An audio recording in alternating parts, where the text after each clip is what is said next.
Pinatutsadahan ni Vice President Sara Duterte si Senator Risa Hontiveros na komisyon sa confidential funds. Sabi ni Duterte, nagdadrama lang ang senadora. Buwelta naman ni Hontiveros, trabaho lang, walang drama. Nasa frontline na balitang yan si Marian Enriquez. Muling binakbaka ni Vice President Sara Duterte ang mga mambabatas na kumikwestiyon sa patuloy na paghingi ng confidential funds ng Office of the Vice President at ng Department of Education. Sa isang pahayag, kabilang sa mga binanggit ni Duterte, si Senator Risa Hontiveros. Bagamat nagagawa raw aliwin ng senadora ang publiko sa kanyang flair for drama sa mga pagdinig, nangangarap lang na iligal ang paglilipat ng confidential funds sa OVP.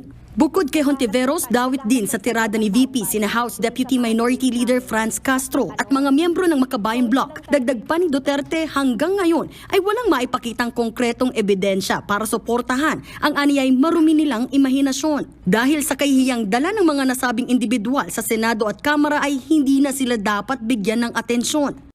Nitong nakaraang linggo, kinuwestiyon ng mga mambabatas ang paglipat ng Office of the President sa OVP ng 221 million pesos na budget.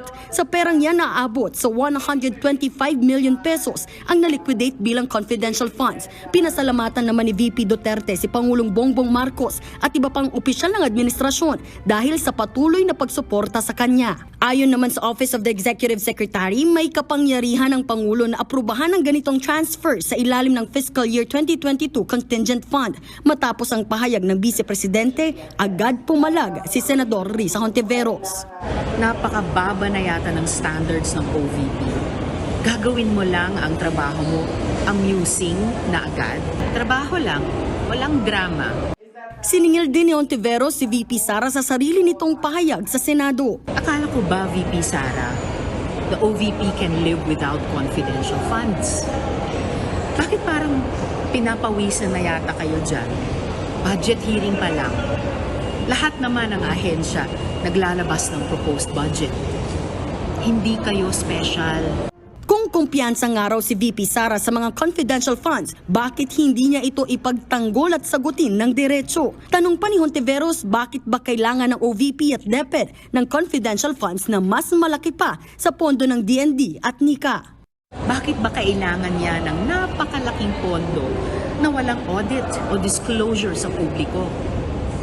Given the significant responsibility of government officials, I expect a shred of competence when it comes to fiscal matters, like any Filipino taxpayer.